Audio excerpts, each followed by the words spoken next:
Les actus mercato du vendredi 13 juin, c'est parti. On commence tout d'abord avec le Brésilien Neymar. Et le Fenerbahçe a fait une offre officielle pour Neymar. Donc le Brésilien souhaite arriver en pleine forme pour la Coupe du Monde 2026, l'année prochaine, bien sûr, avec la Seleção.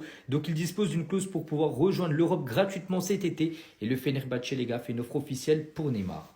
Des nouvelles également concernant Hakan Çalhanoğlu, donc joueur de l'Inter Milan. Donc le Turc, les gars, est convoité par le Galatasaray pour ce mercato. On va parler cette fois-ci de l'AC Milan qui cherche un remplaçant, Kyle Walker, qui va retourner du côté de Manchester City. Il était seulement prêté. Et bien il y a Doué, pas Désiré Doué, le joueur du PSG, mais plutôt son grand frère, Guela Doué, donc défenseur droit de Strasbourg. Il est ciblé par l'équipe milanaise. Du côté du club anglais de Manchester City, ça bouge encore. Donc après Ryan Cherki, après Raynet Nouri, après Rangers, les gars, un nouveau joueur va débarquer. C'est ce tout jeune joueur norvégien. Donc Erwigo pour Sver Nipan à Manchester City. Donc montant du transfert estimé à 15 millions d'euros. Les joueurs Football Manager connaissent tout simplement cette pépite. C'est l'un des plus gros talents du côté de la Norvège. Il devrait rejoindre l'équipe de City. Les actus mercato du vendredi 13 juin, c'est parti. On commence tout d'abord avec l'anglais Kyle Walker. Il est ciblé par le Fenerbahçe, donc le club turc a transmis une offre officielle à Manchester City pour s'attacher les services du latéral anglais. N'oubliez pas qu'il a été prêté du côté de l'AC Milan. L'AC Milan n'a pas voulu lever l'option d'achat de 5 millions d'euros. Il est revenu à City, il ne va pas jouer la Coupe du Monde des clubs, donc il va partir. Le Fenerbahçe très intéressé. Des nouvelles également concernant Florian Wirtz. Ça y est les gars, accord de principe entre Liverpool et Leverkusen pour Wirtz. Montant du transfert, normalement, ça devrait monter aux alentours des 136 millions d'euros, bonus inclus.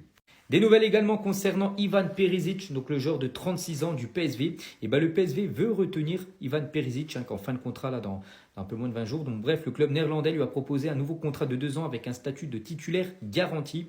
Perisic garde l'espoir lui de rejoindre le Barça. Donc il attendra l'offre du Barça au dernier moment. Si c'est pas possible d'aller au Barça, il prolongera du côté du PSV. Et on finit aujourd'hui avec le latéral français Théo Hernandez et son transfert du côté de l'Atlético qui devait se faire, ça tombe à l'eau. Donc qu'est-ce qui s'est passé? Donc après avoir reçu une seconde offre de 20 millions d'euros, les Milanais ont réclamé cette fois-ci 25 millions d'euros pour le latéral gauche. Les Colchoneros se retirent des négociations. Donc 2 fois ils ont fait des offres, l'équipe de l'Atlético, et 2 fois Milan demandait plus, un peu à l'image aussi de Mike Maignan du côté de Chelsea où Milan demandait à chaque fois plus. Chelsea s'est retiré des négociations, pareil pour l'Atlético avec Théo Hernandez. Les transferts officiels du vendredi 13 juin, c'est parti. On commence tout d'abord avec un gros transfert. Kevin De Bruyne, ça y est les gars, c'est officiel. Il rejoint le Napoli. Donc il arrive libre. Il touchera une belle prime à la signature. Donc il s'engage pour les 2 prochaines années, plus une 3e en option. C'est officiel également concernant l'Allemand Leroy Sané qui quitte le Bayern Munich et rejoint librement le club turc du Galatasaray. Donc il vient de s'engager pour les 3 prochaines saisons. Donc il touchera un salaire de 9 millions d'euros par an. Il touchera même un bonus de fidélité s'il reste, bien sûr, lors des 3 saisons. Il pourrait toucher jusqu'à 9 millions de bonus. C'est officiel également concernant le Brésilien Matheus Cunha. Il quitte Wolverhampton et rejoint le club de Manchester United. Prix de l'opération 73 millions d'euros. Donc il a signé pour les 6 prochaines années du côté des Red Devils. C'est officiel également concernant Youssouf Sabaly, donc joueur du Betis, c'est fini. Il rejoint l'équipe de Al Douaï qui est coaché par Jamel Belmadi. Donc prix du transfert 2 millions d'euros. C'est officiel également concernant le grec Kostoulas. Je ne sais pas si vous le connaissez, mais c'est un crack. Il a seulement 18 ans, il évoluait du côté de l'Olympiakos. Donc c'est fini pour lui le championnat grec. Il rejoint la Première Ligue et l'équipe de Brighton. Donc contrat jusqu'en 2030 et surtout un prix de transfert quand même de 37 millions d'euros. C'est un numéro 9. Je pense qu'on va beaucoup entendre parler saison prochaine. Les actus mercato du vendredi 13 juin, c'est parti. On commence tout d'abord avec Nico Williams et ça bouge les gars, ça avance concernant son futur. Nico Williams est la priorité du Bayern Munich. Les Bavarois ont déjà rencontré 2 fois les représentants du joueur. Donc l'Espagnol dispose d'une clause libératoire de 58 millions d'euros. Et pour vous dire vraiment que ça avance les gars, parce que Williams a reçu l'autorisation de parler au Bayern Munich. Donc oui, ça devrait se faire les gars, Nico Williams du côté du championnat allemand. On va parler cette fois-ci de Bradley Barcola que le Bayern également ciblait. Du coup, c'est pas possible. C'est pour ça qu'ils sont plutôt focus sur Nico Williams. Mais le PSG, les gars, ne permettra pas à Bradley Barcola de partir cet été en raison de l'intérêt de Liverpool et du Bayern, qui sont tous 2 clubs intéressés par Barcola. Mais il est intransférable du côté du PSG. Et on finit aujourd'hui les gars avec Hugo Ekitike. On apprend aujourd'hui que Manchester United entre dans la course pour Hugo Ekitike. Donc les Red Devils sont entrés en contact avec Francfort et ont montré un intérêt concret. Le prix de l'attaquant français est fixé à 100 millions d'euros. Bon après cette somme, je ne sais pas s'il vaut 100 millions d'euros, mais en tout cas c'est Francfort qui aimerait le vendre pour ce prix-là.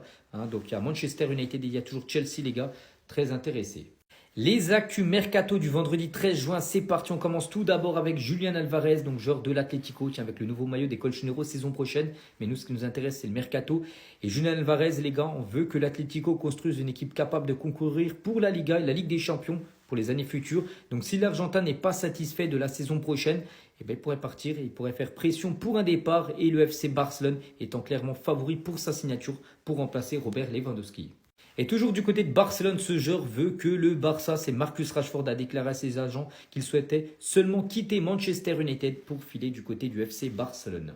Des nouvelles également concernant Darwin Núñez, donc attaquant uruguayen de l'équipe de Liverpool. Donc c'est sûr, il va quitter Liverpool cet été, il n'y a plus de doute. C'est même Fabrizio Romano qui le confirme. Des clubs de Saudi Pro League et le Napoli sont à l'affût concernant Darwin Núñez. Et on finit aujourd'hui du côté de l'Olympique de Marseille pour la venue de Egan Riley, donc ce tout jeune joueur de Burnley, les gars, qui arrive en fin de contrat et que Marseille va signer. Et l'OM a battu quand même la concurrence de grands clubs comme West Ham, Crystal Palace, l'AC Milan, Porto, Strasbourg. Ils le voulaient tous et le joueur a refusé tous ces clubs-là pour rejoindre Marseille librement. Encore une preuve, les gars, que Luis Diaz a envie de venir du côté du FC Barcelone. C'est peut-être peu pour certains, mais c'est peut-être beaucoup pour d'autres. La preuve, les gars, regardez, Luis Diaz vient de follow le FC Barcelone sur Instagram. Donc oui, ça montre que le joueur, les gars, est intéressé par une arrivée du côté du FC Barcelone. Donc pour l'instant, la situation est que le Barça propose 60 millions d'euros. Donc Liverpool en attend au moins 85 millions d'euros pour lâcher Luis Diaz. Et dans les journaux espagnols, en gros, ils ont été questionnés, bien sûr, les Espagnols, par rapport au renfort qu'ils voulaient au poste d'ailier gauche.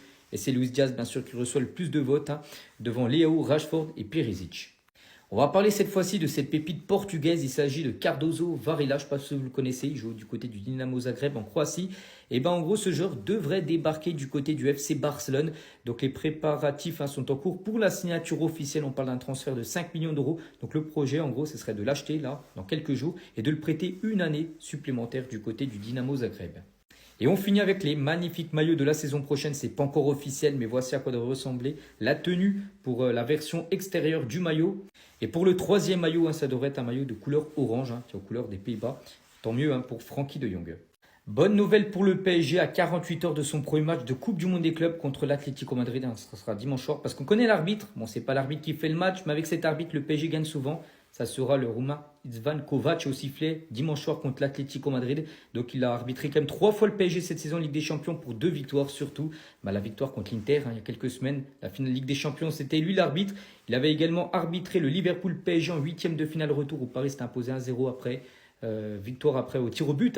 Bon, il y avait une défaite contre le Bayern, mais voilà, c'est quand même un arbitre qui porte plutôt chance aux Parisiens. Donc ce sera lui l'arbitre de cette rencontre dimanche. Et concernant ce match, voici le nouveau maillot d'avant-match pour le PSG pour la saison prochaine et pour la Coupe du Monde des clubs. Donc voilà, ce maillot sera porté lors de l'échauffement avant d'affronter l'Atlético. Et toujours avec cette Coupe du Monde des clubs, les gars, donc le PSG reste comme le grand favori pour remporter l'édition. D'après Opta, donc ils ont dévoilé leur top 10 des favoris pour soulever le trophée. Donc voilà, je ne vais pas citer chaque équipe, mais nous, ce qui nous intéresse, c'est le PSG. Et le Paris Saint-Germain a 18,5% de chances de gagner cette Coupe du Monde des clubs.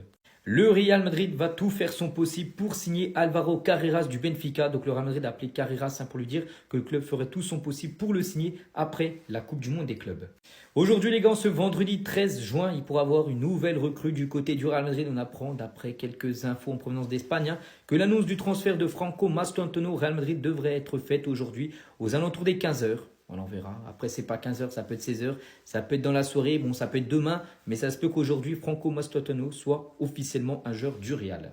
En tout cas, aujourd'hui, en ce vendredi 13, retour à l'entraînement. Hier, c'était un jour de repos pour les joueurs.